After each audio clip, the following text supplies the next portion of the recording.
The man at the fire tower knew my name before I told him. At the time, I thought I must have signed the trail register and forgotten. But when I checked later, my name wasn't in it.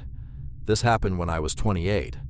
I was working part-time as a delivery driver, mostly evenings, and hiking had become something I did whenever I had a free afternoon. I wasn't an expert, but I wasn't reckless either. I had decent boots, a good jacket, water, snacks, and enough common sense to turn around if the trail looked bad. A coworker had told me about an old fire lookout tower on a mountain trail about an hour outside town. He said the hike was short but steep, and if you reached the top before sunset, the view was worth it. I had a free Thursday, so I drove out after lunch. The trailhead was just a small dirt pull-off beside a narrow road. There were no bathrooms, no ranger booth, and no other cars when I arrived. Just a wooden sign, a faded map, and a metal trail register box mounted on a post. I remember opening the box because I expected to see a notebook inside. I don't remember if I signed anything. That detail bothered me later. At the time, I was distracted by the cold wind and the fact that the sun was already lower than I wanted. The hike started with a narrow uphill trail through bare trees. It was early winter, and there were patches of old snow in the shaded areas. The ground was frozen in some places and muddy in others, so I had to watch my footing. For the first 40 minutes, I actually enjoyed it. The woods were quiet in a clean, empty way. Every now and then, the trees opened enough for me to see the valley behind me. I stopped to take photos, drank some water, and kept telling myself I'd have enough daylight to get back down. Near the top, I passed an abandoned ranger shed. It was a small wooden structure with a sagging roof, one broken window, and old boards nailed across the door. Behind it, the trail curved toward a rocky overlook and the fire tower. The tower stood above the trees on 4 wooden legs, with a long staircase zigzagging up to a little cabin at the top.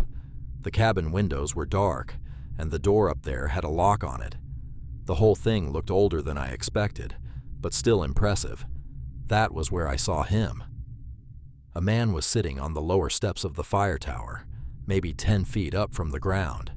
He wore an old green jacket, brown work pants, and boots that looked too clean for the muddy trail. He had a gray knit cap pulled low over his forehead. When he saw me, he smiled like he had been expecting me. "You made good time, man," he said. I gave a small laugh because I didn't know what else to do. "Yeah," I said. "Steeper than I thought." He climbed down a few steps, slow and relaxed. "First time up here?" I told him it was. He nodded toward the overlook. "View's better from the rocks. Tower's locked now." Something about his tone felt friendly enough, but also a little too familiar. Like we were already in the middle of a conversation I didn't remember starting. I walked toward the overlook and took a few pictures. The wind was stronger up there, and the light was turning gold across the valley. For a few minutes, I forgot the awkward feeling and just looked out over the mountains. Then he came up beside me, not too close, but close enough that I could smell smoke on his jacket. "You parked down by the pull-off?" he asked. "Yeah." "Alone?" I looked at him. He smiled again, like it was a normal question. I said, "Yeah, just wanted to check the place out." He nodded. "Good day for it. You tell anybody you were coming?" I should have lied right there, but I was still in that polite mode people get into when they don't want to make a normal conversation weird. I said, "A coworker knows I was thinking about it." He scratched at his jaw and said, "What was his name?" "Brian?" That made me pause. My coworker's name was Brandon. It was close enough to feel strange, but not close enough to mean anything. Maybe I'd mentioned him somehow. Maybe the guy was just guessing. I told myself remote trail people were sometimes odd. Some hikers talked too much because they didn't see many others. Then he said, "That little blue car yours?" My car was blue. I hadn't told him that. I looked back toward the trail, even though the parking area was far below us and completely out of sight. He noticed me looking and said, "Saw it on my way in." That answer made sense. but I didn't like how quickly he gave it. I said I should start heading down before dark. He stepped off the overlook and pointed behind the old ranger shed. "There's a better way back," he said. "Cuts around the worst part of the trail. Easier after snow." Behind the shed was a narrow side path I hadn't noticed before. It disappeared between the trees almost immediately. I shook my head. "I'll just take the main trail. I know that way now." For the first time, his face changed. It was fast, almost nothing, but the friendly look dropped for a second, and his eyes went flat. "That way's no good after dark," he said. The wind moved through the tower stairs, making the old wood creak. I tried to sound casual. "I'll be quick." He moved back toward the main trail entrance and stood there, not blocking it exactly, but close enough that I would have to pass right by him. So I lingered. I pretended to take more photos of the tower. I adjusted my camera settings, checked my phone, and looked toward the view again, all while trying to decide whether I was being paranoid. He kept watching my backpack, not my face. My backpack. Every time I shifted it on my shoulders, his eyes went to the side pocket, then the front clip, then the camera tag hanging off one strap.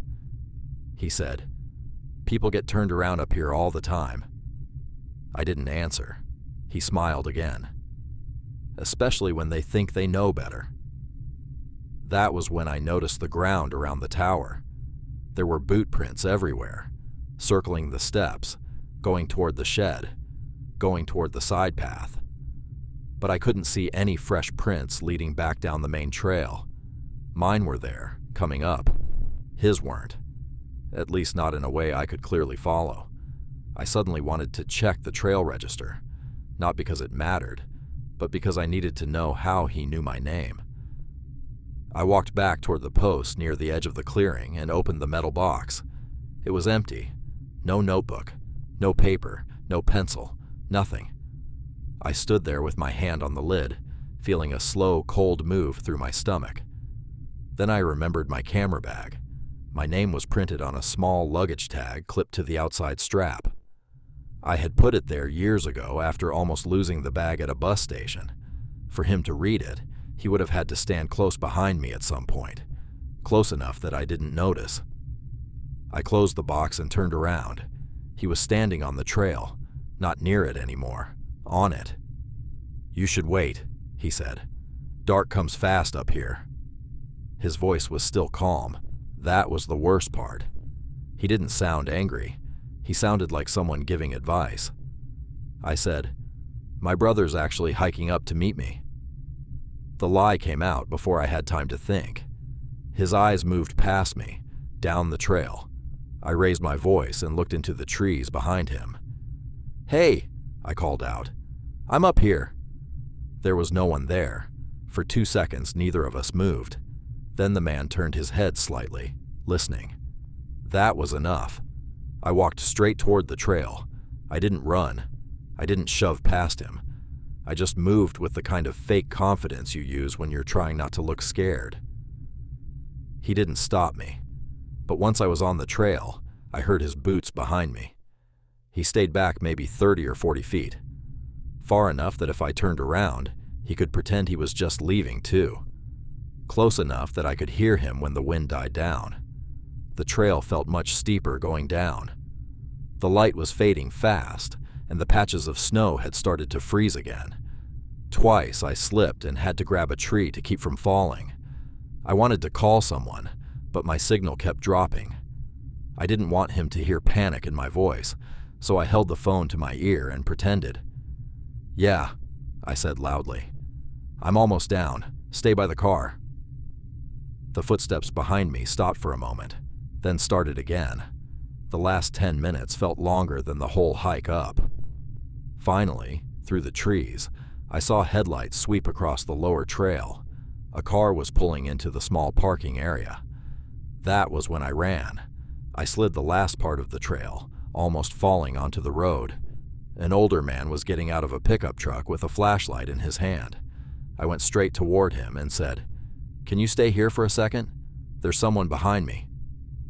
He looked up the trail. No one came out. When I told him where I had been, his face tightened. He said nobody should be going up to that tower anymore. The stairs were unsafe, and there had been problems in that area. Cars broken into. People finding things moved around. Strange reports, but never enough for anyone to do much. That was when I looked at my own car. The passenger door was not fully closed. I knew I had locked it. The glove box was open. Papers were scattered on the floor. My registration had been pulled out, along with old receipts and a phone charger. Nothing valuable was gone. My wallet had been with me the whole time. My camera was still on my shoulder. My spare cash in the console was untouched. Whoever opened my car had searched it, but not like a thief.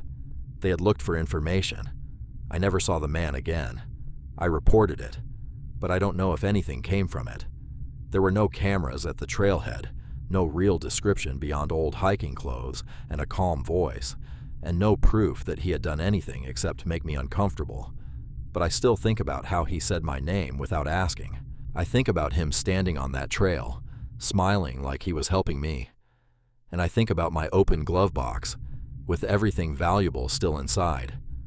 Whatever he wanted, I don't think it was my wallet.